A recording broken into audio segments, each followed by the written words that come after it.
7 নম্বর প্রশ্ন 9x - 8 = 28 সমাধান। এই প্রশ্নটা আমরা এখানে লিখে দিলাম।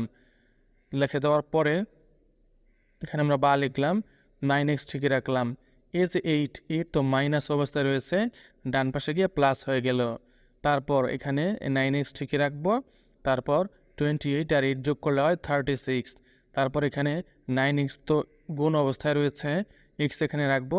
যেহেতু 9 গুণ অবস্থায় রয়েছে, ডান পাশে গিয়ে ভাগ হয়ে যাবে। এই যে ভাগ হয়ে গেল। এখন সুতরাং x লিখবো।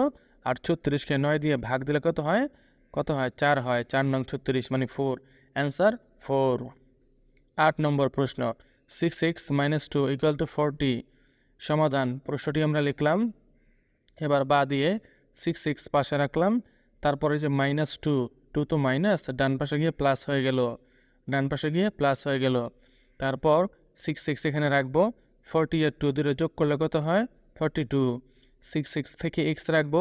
6 তো গুণ অবস্থায় রয়েছে, 6 ডান পাশে গিয়ে ভাগ হয়ে যাবে।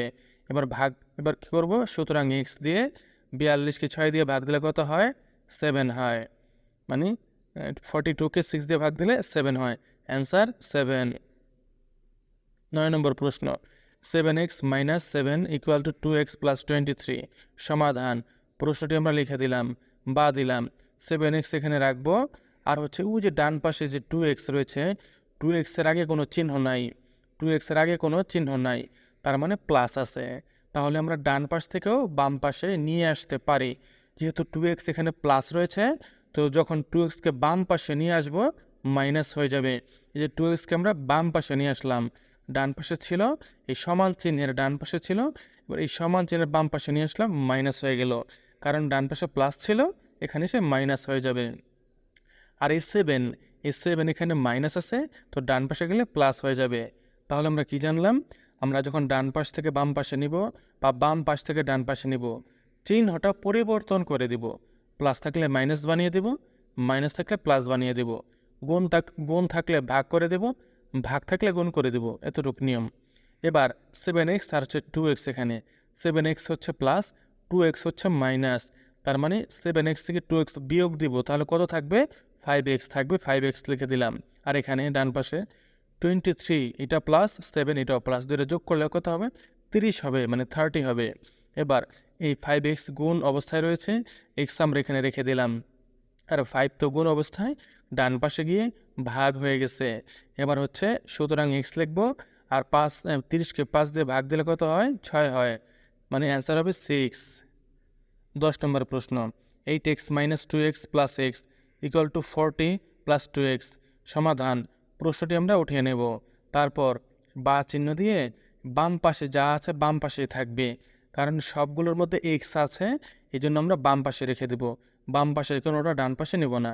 কিন্তু ডান পাশে 40-এর পাশে 2x রয়েছে, এই 2xকে আমরা বাম পাশে নিয়ে আসব, সমান চিহ্নের বাম পাশে নিয়ে আসব। 2xটা তো প্লাস আছে, বাম পাশে আসলে মাইনাস হয়ে যাবে। তাহলে 2x তো প্লাস ছিল, এই যেখানে যে মাইনাস বানিয়ে এখানে দিয়ে দিয়েছি। আর 40টা ডান পাশেই রয়ে গেল। এবার আমরা এই রাশিতে দেখি কী কী প্লাস রয়েছে। যেমন 8x, এটা কিন্তু প্লাস 8x, কারণ চিহ্ন নেই 8x প্লাস। আর এই যে একটা x, শুধু x দেখা যাচ্ছে, এখানে 1 লেখা নেই, এই xটাও হচ্ছে প্লাস। তাহলে 8x আর x হবে 9x, যেহেতু দুইটা যোগ 9x। আচ্ছা, আমরা পাশাপাশি আগে লিখে নেই। 8x আর x আমরা পাশাপাশি লিখলাম, যেহেতু দুইটা প্লাস। আর এই 2x আর এই 2x, এই দুটোটা কিন্তু মাইনাস, এটা পাশাপাশি লিখলাম আমাদের হিসাবের সুবিধার জন্য, বোঝার সুবিধার জন্য। তা না হলে আমি এখানে 2 লাইন একসাথে করে ফেলতে পারতাম। তাহলে এবার 8x আর এই যে x, শুধু x মানে হচ্ছে, শুধু x মানে হচ্ছে একটা x। তাহলে 8টা x আর একটা x কত হয়? 9x হয়। আর এই যে 2x আর 2x দুটোটা কিন্তু বিয়োগ, তাই না? বিয়োগ দুটোকে একত্র করে দেবো, 4x - 4x - 4x করে দেবো। যেহেতু দুটোটা একই রকম চিহ্ন, একত্র করে দিলাম। ডান পাশে 40 ঠিকই থাকবে। এবার 9x - 4 4x, 9x হচ্ছে প্লাস, 4x হচ্ছে মাইনাস। এখন আমরা বিয়োগ করব। 9x থেকে 4x বাদ দিলে হবে 5x, ডান পাশে 40 থাকবে। এবার 5x, x যেহেতু দুটো গুণ অবস্থা রয়েছে, 5x x আমরা ঠিকই রাখবো। 5টা তো গুণ অবস্থা আছে, ডান পাশে গিয়ে ভাগ হয়ে গেল। সুতরাং x লিখবো। আর 40কে 5 দিয়ে ভাগ দিলে কত হয়? 8 হয়, মানে 8। অ্যান্সার 8। এটা হচ্ছে আমাদের 10 নং প্রশ্নের সমাধান।